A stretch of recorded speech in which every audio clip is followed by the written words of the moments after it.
Hello, welcome back to my kitchen. As I read this, it's a miserable morning. It's raining and it's a bit dull and a little bit colder. Perfect to read a story. Beans' dad has been kidnapped. Beans closed her eyes. If she carried on worrying like this, she'd go crazy. Her dad had been kidnapped. Beans had never felt so useless or helpless. Her eyes began to water again. She stared hard out of her bedroom window, eyelids wide apart to stop herself from blinking at the tears down her cheeks. Come on, Beans, go downstairs and do something, she told herself sternly. Anything would be better than standing in her room thinking too much. Beans took a deep breath, then another, waiting for the huge choking lump in her throat to shrink. She ran downstairs, past her friends in the hall, through the kitchen and out into the garden, eager to get started. She stood outside the workroom, staring at it. It was hard to know where to begin. How would she be able to tell what was a clue and what wasn't? Beans examined the grass leading up to the workroom. It was short and very dry. No footprints, no tracks of any kind. No help there then, she muttered. She walked gingerly up to the workroom door, stepping lightly, still scanning the grass for possible clues. Only when she stood directly in front of the workroom did she look up. At once she noticed something that should have struck her before. She remembered that the last time Dad had blown the door half off its hinges, he'd hammered a nail into the outer door frame. Until he'd fixed the door properly, Dad had used a strong piece of string to tie the door handle to the nail to stop the door from swinging open and the rain getting at his gadgets. He hadn't done that now. The door was half off its hinges, but he hadn't secured it. More proof that he had been kidnapped, as if Beans needed any. If Dad had just gone away to buy components, he would have made sure the door was firmly closed. Beans wished she'd noticed it earlier so that she could have pointed it out to Detective Warner. This was more proof that it was no joke. But thinking about it, Beans was sure that the detective had believed her. He just didn't seem very dynamic. Not her idea of a proper detective at all. Something caught Beans' eye. There was something on the nail. She put her spy kick down on the grass and got out the magnifying glass. She moved in for a closer examination of the nail. A long, thin piece of blue plaid material was attached to it. Beans' heartbeat deafened her. A clue! It had to be. Using her spy kick tweezers, Beans plucked the tiny piece of material off the nail and dropped it into an evidence bag. The small, clear plastic bags were perfect for storing any clue she might find. To her surprise and pleasure, the spy kit was actually useful. Don't worry, Dad, I'll find you, Beans muttered. Now that she was doing something constructive, Beans felt a lot better. She even felt kinder towards that detective. Maybe she'd been a little unfair on Detective Warner. Like most grown-ups, he wouldn't want to share his thoughts as to what he was doing with a kid, even if it was the kid's dad who had been kidnapped. But Beans couldn't sit around doing nothing. I'm not that sort, she thought. Using her magnifying glass, Beans examined the door very closely, but she found no further clues.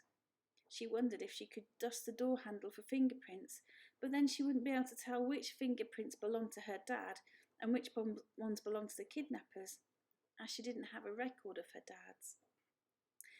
Beans was still trying to make up her mind what to do when Anne and Louisa came into the garden. Excuse me.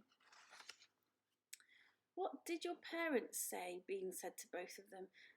I have to be back home by 8 at the very latest, Louisa sighed.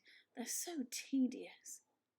I told Mum that you'd invited me to spend the weekend with you and that your dad didn't mind, but she reckoned I'd be too much trouble at such short notice. Anne said with disgust. When she began to make noises about speaking to your dad to see if it was really all right, I decided not to push it. Worth a try, though, Bean smiled. Worth a try, agreed Anne. So how's it going? Louisa said. Beans held up her first evidence bag.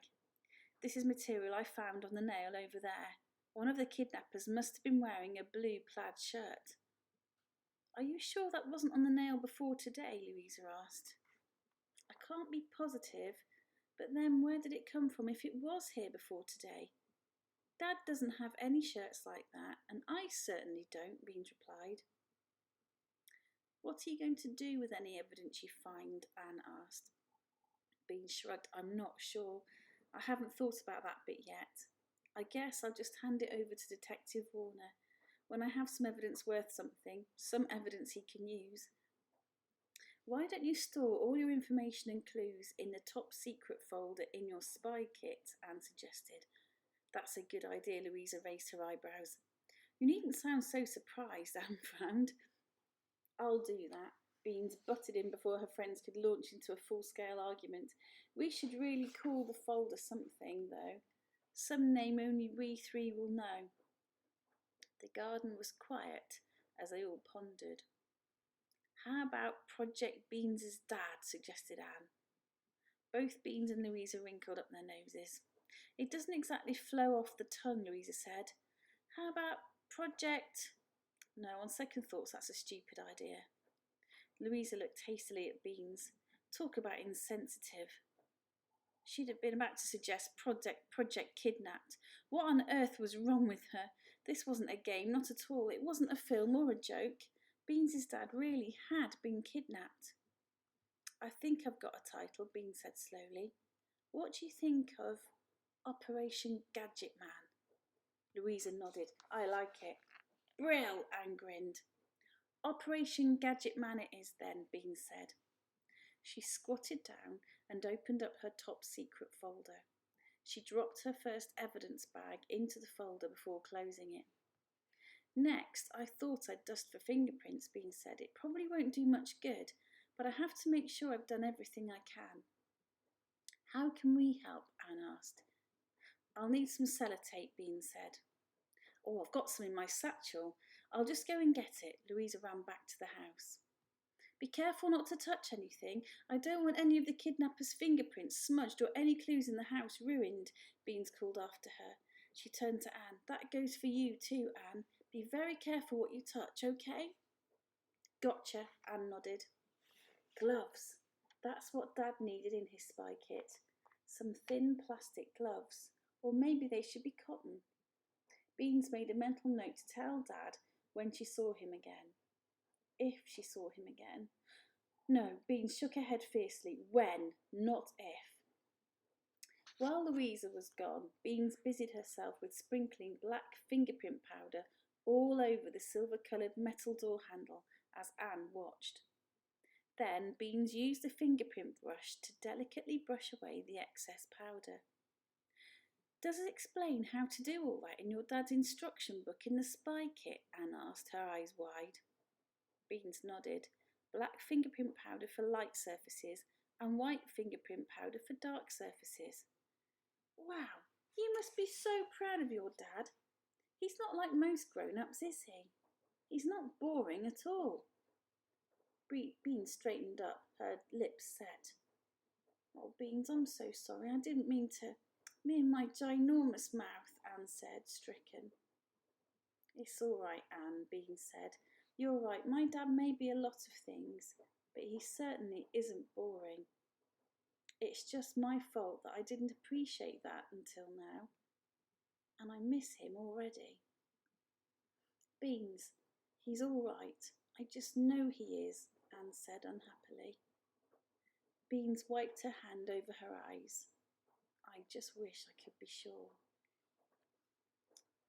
Gosh, what a worrying time for Beans. Chapter 6 is called Gran Arrives. We don't know her Gran yet, do we? We haven't met Gran, but perhaps the situation will start improving when Gran comes to stay. I wonder how you're getting on with your appreciation task this week. Beans wished she'd appreciated her dad a bit more, before he'd gone missing. I wonder if you're doing a good job at appreciating your grown-ups or anybody else that you share your house with at the moment. Are you managing to say thank you? Are you managing to see all the effort they put into doing things nice for you? I hope you are. I'm sure you're doing a smashing job at that. Well, I hope you're having a good day, and just know that all the teachers at school are missing all their classes, and I'm especially missing you guys. Hope to see you before too long, but until then, be good, keep trying hard, and remember that you are very, very precious. Bye for now.